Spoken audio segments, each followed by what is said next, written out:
আসসালামু আলাইকুম বন্ধুরা আজ আমি একটা অনেক সহজ কিন্তু এই গ্রীষ্মকালীন একটা খাবার লাউ নবীজির অনেক পছন্দের লাউ দিয়ে শোল মাছের ঝোল করব।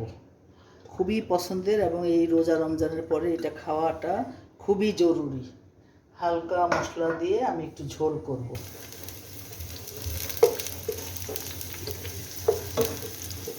কাঁচা পেঁয়াজের গন্ধটা যাওয়ার জন্য আমি কাঁচা পেঁয়াজটা আগে দিয়ে দিলাম। পেঁয়াজের মধ্যে একটু লবণ দিয়ে দিই পেঁয়াজটা জাস্ট মজার জন্য। মাছে আমার লবণ মাখানো আছে, তাই বুঝে শুনে আমার দেখে দেখে লবণটা দিতে হবে। হ্যাঁ,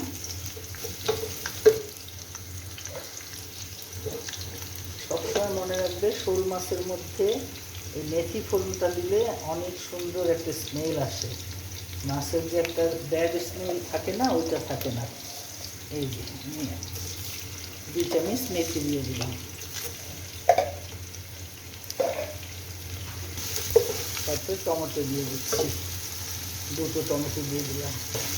এখন দিয়ে দেব আমি আদা রসুন পেস্ট, 2 চামচ দেবো আদা রসুন পেস্ট। অল্প অল্প মশলা দেবো, 1/2 চামচ হলুদ গুঁড়ো দিচ্ছি, মরিচ গুঁড়ো দিচ্ছি 1/2 চামচ, ধনিয়া গুঁড়ো দিচ্ছি 1/2 চামচ, আর জিরা গুঁড়ো দিচ্ছি 1/2 চামচ। ব্যাস, একটু পানি দিয়ে দিই মশলাটা কষানোর জন্য।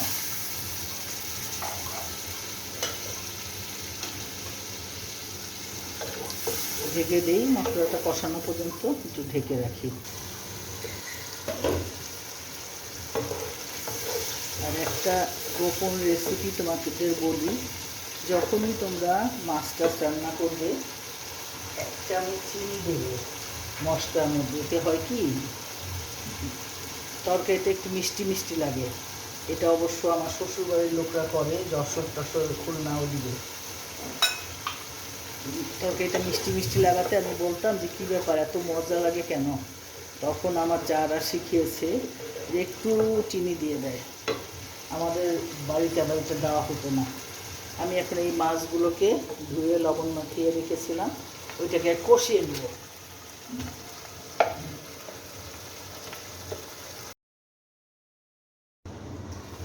দেখো মাছটা কষানো হয়ে গেছে, আমি এখন মাছগুলো তুলে দেব।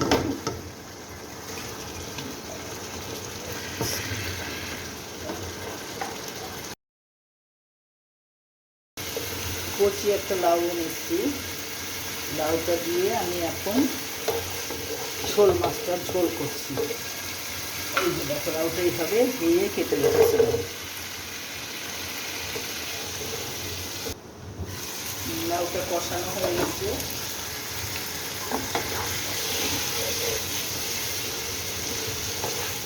বললাম তো কচি লাউ, আসলে কচি না, আসলে ছোট লাউয়ের যা প্যাটার্ন দেখা যাচ্ছে। সিদ্ধ হতে আমার 2 মগ পানি লাগবে। আমি 2 মগ ফুটানো পানি দিয়ে দিচ্ছি, কারণ 1 মগ পানিতে ঝোল থাকবে না। লাউ সিদ্ধ হবে ঠিকই, ঝোল থাকবে না। যেহেতু আমি ঝোল করব, সেই জন্য 2 মগ পানি দিয়ে দিচ্ছি। লবণ হয়েছে কিনা একটু পরে দেখি, আগে ঢেকে দিই, সিদ্ধ হোক একটু। লবণ টবণ ঠিক আছে, সুতরাং আর লবণ লাগছে না।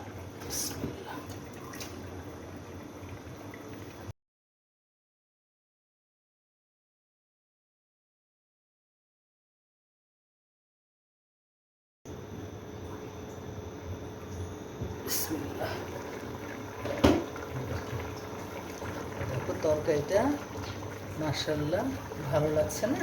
এই ঝোলটা একটু লেবু চিপে খেয়ে দেখো, ও মজা কাকে বলে। এখন আমি দেব এটাতে, প্রথম দেব আমার শাক বাটা। এই যে আমি ফ্রিজে শাক বাটা বেটে রেখে দিই, প্রিজার্ভ করে রাখি, যাতে যখন তখন আমি কাজ করতে পারি। এটা দিয়ে দিচ্ছি এখন। এটাতে না তরকারির স্বাদ দ্বিগুণ বেড়ে যায়। একটু ধনিয়া পাতা দিয়ে জাস্ট তেল ভাসা পর্যন্ত ওয়েট করবো, হ্যাঁ। তারপরে তোমাদের পরিবেশন করে দেখাবো। অলমোস্ট 99% হয়ে গেছে। আমি চুলা বন্ধ করে দিলেই দেখবা তেলটা ভেসে উঠবে। তারপরে আমি নামিয়ে তোমাদের পরিবেশন করে দেখাবো। জি বন্ধুরা, হয়ে গেল আমার শোল মাছ ও লাউয়ের ঝোল। খেয়ে দেখো, অসম্ভব মজার হয়েছে। আজকে এই পর্যন্তই। আল্লাহ হাফেজ।